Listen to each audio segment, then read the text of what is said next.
commencer, je voulais remercier les organisateurs de nous avoir invités à cette action. En fait, on est ici aujourd'hui pour dénoncer les violences qui ont tué Zach, violences homophobes, sérophobes, mais aussi violences contre les personnes marginalisées, précarisées. Nous sommes ici en fait pour dénoncer la violence économique et sociale qui permet au racisme, au sexisme, à la LGBTQI+, phobie de grandir toujours plus et qui permet à l'extrême droite de se développer aussi sur un terreau fertile de haine et de division. Dans le contexte d'une crise économique sans précédent, dont la Grèce est victime maintenant depuis des années, des attaques comme Zach l'a vécu, ça se normalise. Ça peut se passer en plein jour, en plein centre d'Athènes, avec l'aide implicite de la police qui peut continuer à maltraiter la personne alors qu'elle est en sang et à terre.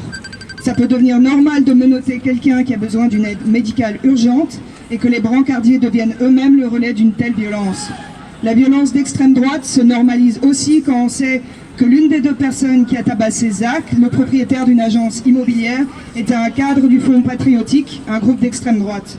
Que deux des médecins légistes qui ont déclaré que Zach était mort d'une cause indéterminée sont des sympathisants d'Aube Dorée. Un parti néo-nazi qui avait en 2012 d'ailleurs récolté jusqu'à 6,5% dans les élections nationales. Et ce même parti est d'ailleurs allé le mardi de cette semaine manifester devant la boutique où Zach a été tué en scandant des messages de haine. Et c'est aussi normalisé dans tous les médias grecs et le représentant aussi du syndicat de la police grecque qui justifie le comportement des policiers et qui qualifie leur violence comme légitime. Il faut dénoncer cette violence qui est ignoble, dont Zach a été victime, mais il faut aussi pointer du doigt ce qui permet à cette violence de se normaliser. Le sigle de ROSA signifie résistance contre l'oppression, le sexisme et l'austérité. Nous sommes contre la politique d'austérité qui, depuis 2008, précarise toujours plus la majorité de la population, en Grèce, mais aussi en Belgique et ailleurs.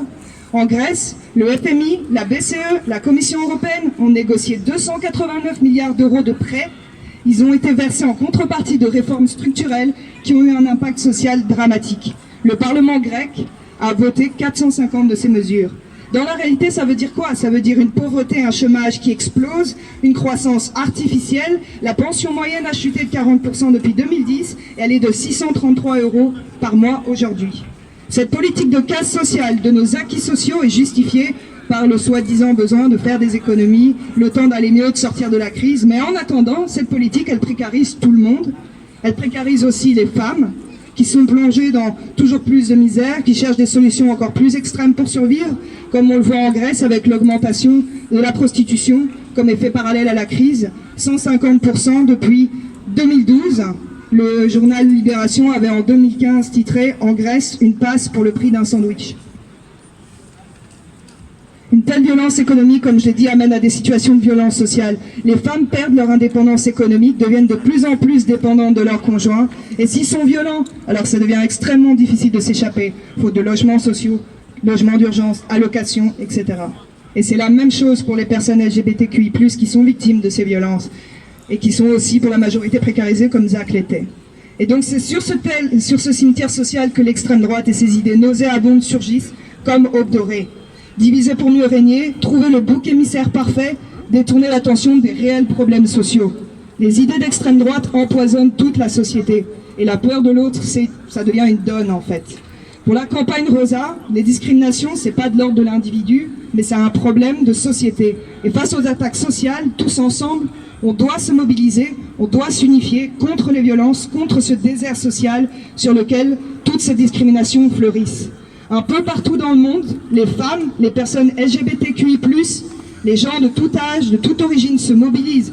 Depuis les Women March aux États-Unis, le mouvement Ni Una Menos, MeToo et en Grèce aussi, des centaines de personnes ont manifesté à Athènes en soutien à Zach. En Belgique aussi, on doit lutter. L'austérité du gouvernement Michel, ça a eu un impact sur l'ensemble de la population depuis le 2014. Attaques sur les créditants, impôts, gel des salaires, attaques sur nos pensions, il y a une très longue liste. Mais on doit donc en fait, c'est ça ce que je veux dire, se mobiliser en Belgique contre le sexisme, le racisme, la LGBTQI+ phobie, contre la précarité. Une dernière chose, l'année dernière, en fait, avec la campagne Rosa et d'autres mouvements féministes, on a organisé des marches un peu partout, le 8 mars pour la Journée internationale des droits des femmes. Et on voudrait faire en fait cette année la même chose, mais en plus grand évidemment.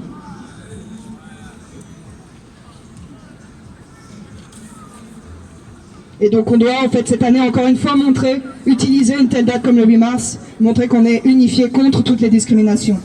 Donc en Belgique, mobilisons-nous aussi pour le 8 mars, le 25 novembre également, qui est un petit peu plus proche, contre les violences faites aux femmes. On a des tracts ici si vous voulez venir les lire.